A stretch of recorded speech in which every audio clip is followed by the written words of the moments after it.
अस्सलाम वालेकुम। Welcome to my channel voice over by Amna Shah. I hope कि आप खुश होंगे। कहानी शुरू करने से पहले आपसे गुजारिश है कि अगर मेरा कंटेंट आपको पसंद आता है तो प्लीज़ मेरे चैनल को सब्सक्राइब करें और लाइक करें। आइए कहानी का आगाज़ करते हैं। कत्ल और खून खराबे होते ही रहते हैं। जब से इंसान पैदा हुआ है इंसान के हाथों कत्ल हो रहा है। बाज़ कत्ल ऐसे होते हैं जिनके पीछे एक मोटी किताब जितनी लंबी कहानी होती है। ये वारदात जो मैं सुनाने लगा हूँ इसकी कहानी कम से कम 250 सफ़ात की किताब के वास्ते लिखने की कहानी है। और ये इस माशरे की कहानी है जिसमें हम और आप पैदा हुए और ज़िंदगी गुजार रहे हैं। ये माशरा आपके वास्ते गैर और अजनबी नहीं, ये 100% सच्ची दास्तान है। जिन लोगों के रवैये और बदएमालियों से ये बनी है इन लोगों को आप भी पहचानते हैं। ऐसे लोग हमारे माशरे में हमेशा मौजूद रहते हैं। ज़रूरी बात यह है कि ये वाक़या बल्कि वाक़यात का मजमुआ इस इलाके का है जो बाद में पाकिस्तान का इलाका बन गया था। पाकिस्तान तकरीबन 3.5 साल बाद वजूद में आया था। पाकिस्तानी इलाके की वारदात होने की वजह से मैं वारदात वाले कस्बे का नाम नहीं लिखूंगा, ना मैं किसी मर्द या औरत का सही नाम आपको बताऊंगा। 1947 में मेरी एक टांग मशरकी पंजाब में सिखों ने तोड़ दी थी जो पाकिस्तान में आकर कटवानी पड़ी। कहीं ऐसा न हो कि इस बुढ़ापे में कोई पाकिस्तानी जागीरदार मेरी दूसरी टांग भी तोड़ दे। अब असल बात सुने। ये एक कस्बा था जो पाकिस्तान में आ गया था। इसके थाने का इंचार्ज मैं था। इलाका मैदानी नहीं बल्कि घाटियों, टीलों और खड नालों वाला था। इस ज़माने में इसके बाज़ हिस्से तो बिल्कुल ही बंजर और वीरान थे, जहाँ ज़मीन कटी पिटी और गहरे खड्डों वाली थी। ये इस कस्बे के इर्द गिर्द देहाती इलाका था। इसका बहुत सा हिस्सा मेरे थाने में आता था। एक रोज़ तकरीबन 3 बजे बाद दोपहर एक मोअज़्ज़िज़ आदमी थाने में आया। मैं आपको मज़े की एक बात बताता हूँ कि जब पुलिस वाले किसी को मोअज़्ज़िज़ आदमी कहते हैं तो इसका मतलब ये नहीं होता कि वो शरीफ आदमी है। सरकारी तौर पर मोअज़्ज़िज़ का मतलब होता है कि वो ज़रा ऊंची हैसियत वाला आदमी है, ज़मीन जायदाद वाला है और बड़े अच्छे कपड़े पहनता है। शहरों और कस्बों के अक्सर मोअज़्ज़िज़ हज़रात पुलिस के मुखबिर होते हैं। अगर उनको चुगलखोर कहा जाए तो ये ठीक लफ्ज़ है। इस मोअज़्ज़िज़ आदमी को मैं जानता था जिसका जिक्र किया है कि बाद दोपहर थाने आया। मैं समझा शायद रस्मी सलाम दुआ के लिए आया है, लेकिन वो बड़ी परेशानी लेकर आया था। उसका जवान बेटा लापता हो गया था। मैंने उसके बेटे की उम्र पूछी तो उसने 26 साल के करीब बताई और वो गैर शादीशुदा था। मुझको पहला ख्याल ये आया कि इसका बेटा खुद ही कहीं चला गया होगा। ये ख्याल इस वजह से भी आया था कि इस बेटे का बाप जो था वो अमीर ज़मींदार था। कस्बे के करीब इसकी बहुत सी ज़मीन थी और नहरी इलाके में इसके बाप दादे के 3-4 मुरब्बे भी थे। कस्बे में उसकी कमीशन एजेंसी भी थी। इस किस्म के मालदार आदमी की औलाद ऐसी ही होती थी कि इखलाक अच्छा नहीं होता था। ये शख्स अंग्रेज़ों को अपना आका समझता था। मैं इसकी बाबत इतना ही जानता था कि उसका शुमार कस्बे के चंद एक बड़े आदमियों में होता है। कस्बे के रईस तो हिंदू और सिख थे जिनके हाथों में तिजारत थी। मुसलमानों की माली हालत कमज़ोर थी। उनमें ये शख्स भी सरकर्दा था। इस शख्स की बाबत मैं ये भी जानता था कि कस्बे के 3-4 बदमाश इसके मुरीद हैं। 3 साल पहले जब यहाँ कोई और थानेदार था ये शख्स एक आदमी के कत्ल में मुलविस पाया गया था, लेकिन अदम सबूत की बिना पर गिरफ्तार नहीं हो सका। सब कहते थे कि रिश्वत चल गई थी। मैं इसकी घरेलू हालत से वाकिफ़ नहीं था। इसका नाम जो कुछ भी था इसको आप जाने थे।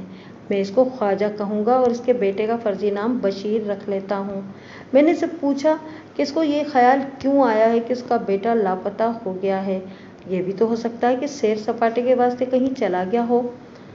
मुझको बताए बगैर इस तरह घर से कभी गैर हाजिर नहीं हुआ, उसने जवाब दिया। वो परसों दोपहर से गायब है। अगर मुझको बताए बगैर ही सैर सपाटे के लिए जाना था तो 1-2 जोड़े कपड़े वगैरह साथ ले जाता। उसने माँ को भी कुछ नहीं बताया। नहीं, उसने जवाब दिया। उसकी अपनी माँ तो 3 साल पहले गुजर चुकी है। अब उसकी माँ सुतेली है। फिर तो मामला साफ है। मैंने कहा, आपका बेटा घर से भाग गया है। यह हमारे घरों की बड़ी पुरानी कहानी है।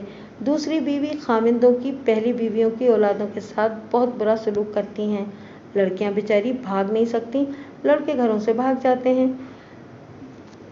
और बाद में मुरब्बों पर न चला गया हो वो। नहीं, वहाँ मैंने परसों ही एक आदमी को भेज दिया था, ख्वाजा ने जवाब दिया। उसने वहाँ से बजरिया तार इतला दी कि बशीर वहाँ नहीं गया। मैं आपको यकीन के साथ कहता हूँ कि इसके साथ इसकी सुतीली माँ का सलूक बहुत अच्छा था। क्या आपको किसी पर शक है? मैंने पूछा। हो सकता है इसको आपके किसी दुश्मन ने अगवा कराया हो। मेरी किसी के साथ ऐसी दुश्मनी नहीं, उसने जवाब दिया। आपके बेटे की होगी, मैंने कहा। अगर आप नहीं जानते तो बेटे के दोस्तों से पूछना होगा। अभी उनसे इंक्वायरी नहीं की, ख्वाजा ने कहा। इतना ही पूछा था कि किसी को मालूम है कि वो कहाँ गया है तो मुझको बता दे, लेकिन इसके किसी दोस्त को इल्म नहीं। अब इनसे पूछूंगा कि बशीर की किसी के साथ दुश्मनी तो नहीं थी। ख्वाजा साहब, मैंने कहा, मैं एक बात पूछूंगा लेकिन आप सही जवाब नहीं देंगे। कोई बाप ये नहीं मानता कि उसके बेटे या बेटी का इखलाक और चाल चलन ठीक नहीं। बेटा अकलौता हो और बाप अमीर भी हो और उसके हाथ में गुंडे बदमाश भी हों तो बेटा अच्छे चाल चलन का हो ही नहीं सकता। मैं अपने बेटे के चाल चलन की तारीफ नहीं करूँगा, ख्वाजा ने कहा। माँ ने इसको बहुत बिगाड़ दिया था। इसने सिर्फ 10 जमातें पास की हैं। मेरा इरादा था कि इसको आगे पढ़ाऊँगा। वो ज़माना गुजर गया जब 10 जमातों को बहुत ज़्यादा तालीम समझा जाता था।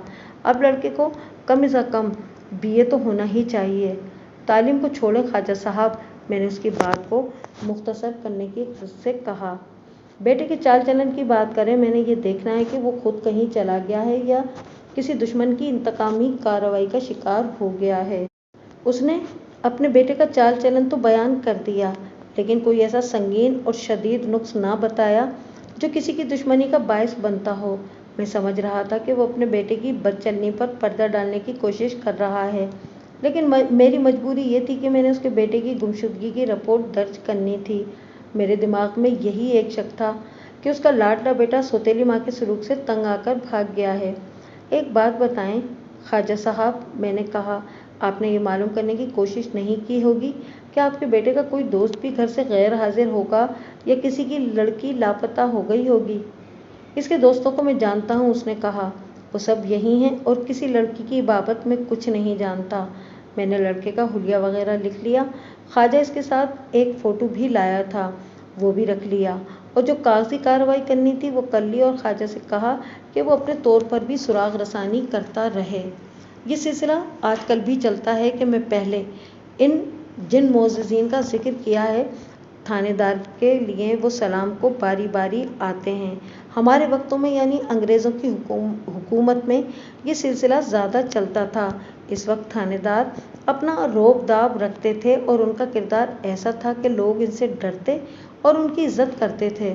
मैं जिन मोअज़्ज़िज़ीन का जिक्र कर रहा हूँ, ये दरअसल पुलिस के चमचे होते हैं। ख्वाजा थाने से चला गया तो थोड़ी ही देर बाद उसके महल्ले का उसी जैसा एक मुअज़्ज़िज़ आदमी आ गया। मैंने उसे आते देखा तो मैं समझ गया कि ये शख्स ख्वाजा के बेटे की गुमशुदगी के सिलसिले में ही आया है। मुझको ये भी मालूम था कि ये शख्स ख्वाजा के हक़ में कोई बात नहीं करेगा बल्कि इसके खिलाफ ही कुछ बातें बताएगा। ऐसे लोग और इनकी इस किस्म की बातें तफ्तीश में बड़ी कारामद साबित हुआ करती थीं। अगर वो ना आता तो मैंने इस किस्म के 1-2 मुअज़्ज़िज़ मुखबिरों को बुलाना ही था। मैंने दरअसल ख्वाजा के बेटे के लापता होने के बैकग्राउंड को मालूम करना था। मुझको ये तजर्बा था कि इस किस्म के अमीरज़ादे और आवारा शहज़ादे खुद ही ऐशो इशरत के बाइस गायब हो जाते हैं और पुलिस खामखा इधर उधर झक मारती फिरती है। ख्वाजा के बेटे की उम्र 26 साल थी। वो कोई बच्चा तो नहीं था कि इसको कोई उठाकर या बरगला कर ले गया होगा। अगर इसका बाप ये कहता कि इसके बेटे को फला शख्स या फला ख़ानदान के किसी आदमी ने बराए कत्ल अगवा किया है तो मैं अपनी तफ्तीश को इस लाइन पर ले जाकर दिन रात एक कर देता। आइए शेख साहब, मैंने हाथ इस मोअज़्ज़िज़ शख्स की तरफ बढ़ाते हुए इस्तकबाल किया। तशरीफ़ रखें, अभी अभी आपके ख्वाजा साहब भी आए थे। हाँ सरकार, उसने कहा। बेचारा बहुत परेशान है, लेकिन जनाबे आली, आमाल अपने ही ख़राब हों तो औलाद का क्या कसूर? बाप ने बेटे से भी 1-2 साल कम उम्र की लड़की से शादी कर ली है। मुझको तो इसी सिलसिले में कोई गड़बड़ नज़र आती है। ये बात मेरे वास्ते बिल्कुल नई और बहुत दिलचस्प थी। मैंने शेख साहब को उकसाया कि वो ख्वाजा के घर के तमाम हालात मुझे सुनाएं। اس موجز آدمی نے جو حالات سنائے وہ مختصراً یہ تھے کہ خواجہ کا بیٹا بشیر، جس کی عمر 26 سال تھی، اس کی مزید 2 بیٹیاں بھی تھیں۔ ایک بشیر سے 2-3 سال چھوٹی اور دوسری اس سے 2-3 سال بڑی تھی۔ وہ دونوں اس قصبے میں بیاہی ہوئی تھیں۔ ان کی ماں کو فوت ہوئے 3 سال ہو گئے تھے۔ خواجہ کی اپنی عمر 55 اور 60 سال کے درمیان تھی، لیکن روپے پیسے کی فراوانی اور زمین جائیداد کی بدولت اپنے آپ کو جوان سمجھتا تھا۔ بیوی کے مرنے کے بعد اس نے ایک نوجوان لڑکی کے ساتھ شادی کر لی تھی۔ میں اس لڑکی کے اصل نام کی بجائے اس کو عائشہ لکھوں گا۔ مجھ کو اس کی عمر 24-25 سال بتائی گئی اور یہ بھی بتایا گیا کہ لڑکی خوبصورت ہے۔ وہ اسی عمر میں بیوہ ہو گئی تھی۔ شادی کا 7واں یا 8واں مہینہ تھا کہ اس کا خاوند سیلاب میں ڈوب کر مر گیا۔ میں آپ کو یہ بھی بتا دوں کہ یہ کسی دریا کا سیلاب نہیں تھا اور وہاں کوئی دریا تھا ہی نہیں، برساتی نالے تھے۔ ساون کے مہینے میں بارش ہوتی تھی تو ان نالوں میں بڑا تیز و تند سیلاب آ جاتا تھا۔ بعض نالوں کے کنارے اونچے اور ان کی چوڑائی تنگ ہوتی تھی۔ اس وجہ سے سیلاب گہرا اور زیادہ خطرناک ہو جاتا تھا۔ اگلے دن سیلاب کا نام و نشان نہیں رہتا تھا۔ عائشہ کا خاوند ایسے ہی ایک برساتی نالے کے اونچے کنارے پر کھڑا سیلاب کا تماشا دیکھ رہا تھا۔ بہت تیز بارش ہو رہی تھی جو ختم بھی ہو چکی تھی اور سیلاب بڑا زبردست تھا۔ عائشہ کے خاوند کے ساتھ کچھ آدمی بھی کھڑے تھے۔ عائشہ کے خاوند کو معلوم نہیں کیا سوجی کہ وہ کنارے سے اور آگے ہو گیا۔ کنارہ پتھریلا ہوتا تو ٹھیک تھا، لیکن یہ مٹی کا تھا۔ اس کا ایک تودا الگ ہو گیا اور سرک کر پانی میں گر پڑا۔ یہ بدقسمت آدمی اسی تودے پر کھڑا تھا اور تودے کے ساتھ ہی پانی میں گرا۔ وہاں نالے کا پاٹ تنگ تھا اور نالے کا موڑ بھی تھا، اسی وجہ سے وہاں سیلاب کا زور اور جوش زیادہ تھا۔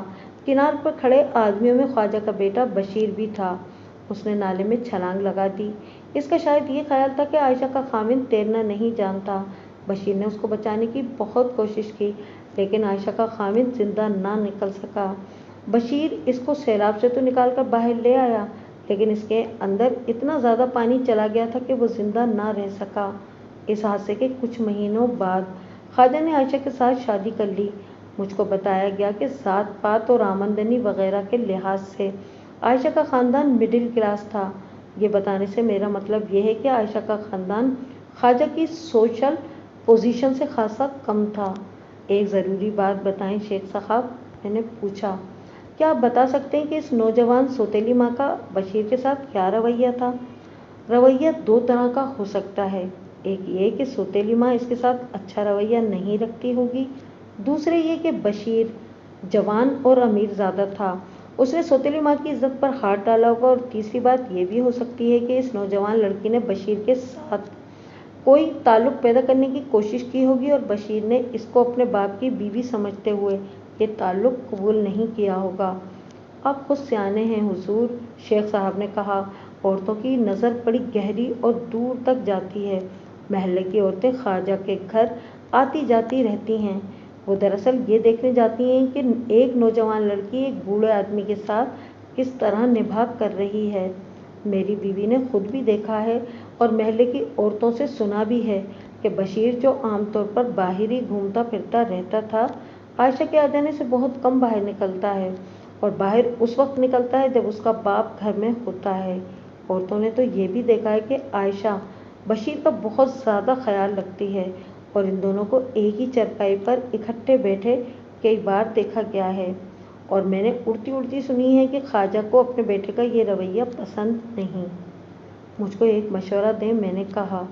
اگر میں یہ کہوں کہ بجائے اس کے کہ اس کی سوتیلی ماں کا رویہ بشیر کے ساتھ خراب ہو، یعنی سوتیلی ماؤں جیسا نہ ہو، اور باپ کا رویہ بیٹے کے ساتھ بہت برا ہو گیا ہو، تو کیا میرا یہ شک ٹھیک ہوگا؟ ہاں سرکار، شیخ نے جواب دیا، آپ کا یہ خیال ٹھیک ہو سکتا ہے۔ اگر آپ صحیح جواب حاصل کرنا چاہتے ہیں تو خواجہ کی بیٹیوں سے پوچھیں۔ میں صرف یہ ناقص رائے دوں گا کہ بشیر کے ساتھ سوتیلی ماں کا رویہ ٹھیک نہ ہوتا تو وہ گھر سے باہر ہی رہتا۔ یہ بھی سوچیں کہ بشیر اپنے آپ کو بدمعاش سمجھتا ہے۔ جہاں تک اس کو میں جانتا ہوں، وہ اپنی عمر کی لڑکی کی کوئی بات برداشت کرنے والا نہیں۔ بشیر کیسا آدمی ہے؟ میں نے پوچھا۔ شریف آدمی نہیں، اس نے جواب دیا۔ آپ ان امیر زادوں کو جانتے ہی ہیں، ये भी लड़ाई भिड़ाई मार कुटाई वाली फिल्मों का हीरो है। ख्वाजा की या इसके बेटे की किसी के साथ दुश्मनी? बशीर की दुश्मनी हो सकती है कि ये लड़का दूसरों की बहू बेटियों को छेड़ने से भी दरेग नहीं करता। बाकी रहा ख्वाजा, तो उसकी बाबत मैं कह सकता हूँ कि बहुत चालाक और मिलनसार आदमी है, किसी के साथ दुश्मनी नहीं रखता।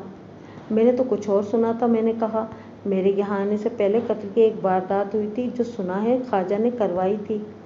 वो मामला ज़रा शक में था, उसने जवाब दिया।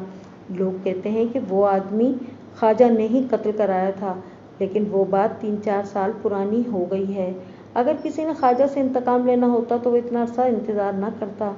वैसे मैं आपको बता दूं सरकार, ख्वाजा बड़ा गहरा आदमी है, ये चाहे तो कत्ल करवा सकता है। इस शख्स के साथ बहुत सी बातें हुई और मैंने इसको जल्द ही फारिग कर दिया। गुमशुदगी की जो कागजी और दीगर कार्रवाइयाँ होती हैं वो मैंने अगले रोज़ थाने में आकर मुकम्मल कर दी। लेकिन मालूम नहीं क्यों मेरे दिमाग में ये बात रही कि ख्वाजा का बेटा अगवा या लापता नहीं हुआ, वो खुद गया है, या ये कि कोई और मामला है। इस शख्स ने, जिसको मैंने शेख साहब लिखा है, मुझको ऐसी बातें बताई थी जो मेरे शक को मजबूत करती थीं। मैंने ज़रूरत महसूस की कि बशीर की बहनों और बहनोइयों से पूछ लिया जाए कि ख्वाजा के घर के हालात कैसे थे। मैंने बशीर की बहनों के खामिंदों को बुला लिया। उसके अलावा मैंने अपने ज़रूरी मुखबिरों को भी तलब किया था, उन्होंने भी मेरे पास आना था। ख्वाजा के दोनों दामाद जल्द ही पहुंच गए। मैंने उनसे अलग अलग तफ्तीश की। दोनों ने एक ही जैसे बयान दिए। बड़े दामाद ने ये मशवरा दिया कि बेहतर ये होगा कि वो दोनों अपनी बीवियों को भी साथ ले आएं। इससे एक तो उन दोनों के बयानात की तस्दीक हो जाएगी और हो सकता है कि बशीर की बहनें कोई नई बात भी बता दें। मुझको ये मशवरा पसंद आया और मैंने इन्हें कहा कि वो अपनी बीवियों को ले आएं। मुझको ये दोनों आदमी अक्लमंद लगते थे। उनकी बातों से ये जाहिर होता था कि ये दोनों ख्वाजा को और आयशा को अच्छा नहीं समझते। दोनों अपनी बीवियों को ले आए। मैंने बड़ी बहन से कहा कि वो मेरे पास बैठी रहे और बाकी सब बाहर चले जाएं। क्या आप मेरी एक बात मानेंगे? छोटी बहन ने कहा। क्या ये ठीक नहीं रहेगा कि हम दोनों बहनें इकट्ठी बैठकर बयान दें? हम दोनों के बयान एक जैसे ही हैं। दरअसल ये तरीका ठीक नहीं था, लेकिन मैंने इन दोनों बहनों के तौर तरीके और अंदाज से महसूस कर लिया था कि ये दोनों झूठ नहीं बोलेंगी। मैंने उनको इकट्ठा ही बिठा लिया और उनके खामिंदों को बाहर भेज दिया। अब बताएं, आपने क्या पूछना है? छोटी बहन ने कहा। क्या तुम नहीं जानती कि तुम्हारा भाई लापता हो गया है? मैंने कहा, मैंने इस मामले में तुम दोनों से कुछ पूछना है। पहली बात तो मैंने ये पूछी है कि तुम्हारा भाई बशीर कहाँ चला गया है? आपके अब्बाजान तो बताते हैं कि वो लापता है। दोनों बहनों ने एक दूसरे की तरफ देखा। छोटी ने बड़ी बहन को कहा कि वो बात करे। छुपाना कुछ नहीं आपा, छोटी बहन ने कहा। ऐसे बाप पर क्या पर्दा डालना जिसको अपनी औलाद की भी होश नहीं। उसने मेरी तरफ देखा और मुझको कहा, हमारा अकलौता भाई गुम हो गया है जी। आप नहीं जानते कि इसके साथ हम बहनों को कितना प्यार है। वो रोज़ाना बारी बारी हमारे घरों में आता है। वो इससे आगे न बोल सकी। उसको हिचकी सी आई और इतना रोई कि बड़ी बहन ने उसको दिलासा दिया। मैंने भी उसको तसल्लियाँ दी कि उसका भाई मिल जाएगा। दोनों बहनों के साथ उनके भाई और बाप की बाबत बातें हुई तो मुझको पता लगा कि इन बहनों के दिलों में भाई की मोहब्बत बहुत ही ज़्यादा है और उनको अपना बाप अच्छा नहीं लगता। दोनों लड़कियां ऊंची ज़ात की थीं, अमीर बाप की बेटियां थीं और उनके ससुराल और खामिंद भी अच्छी पोजीशन वाले थे। लेकिन इन लड़कियों में वो शोबाजी और घटियापन नहीं था जो इस पोजीशन वाले ख़ानदानों के लड़कों और लड़कियों में पाया जाता है। ये दोनों बहनें आज भी मुझको अपने सामने बैठी नज़र आ रही हैं।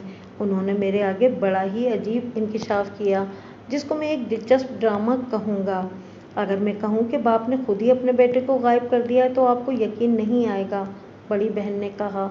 हाँ, मैंने कहा, मुझको तो बिल्कुल यकीन नहीं आएगा। क्या तुम ये बात यकीन के साथ कहती हो? ये फैसला आपने करना है, बड़ी बहन ने जवाब दिया।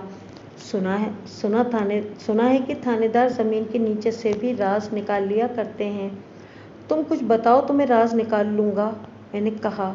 हमारा बाप अय्याश आदमी है, बड़ी बहन ने कहा। उसका सबूत आपके सामने है। इस बुढ़ापे में हमसे भी छोटी उम्र की लड़की के साथ इसने शादी की है। शराब पीता है, शहर जाकर ऐशो इशरत करता है।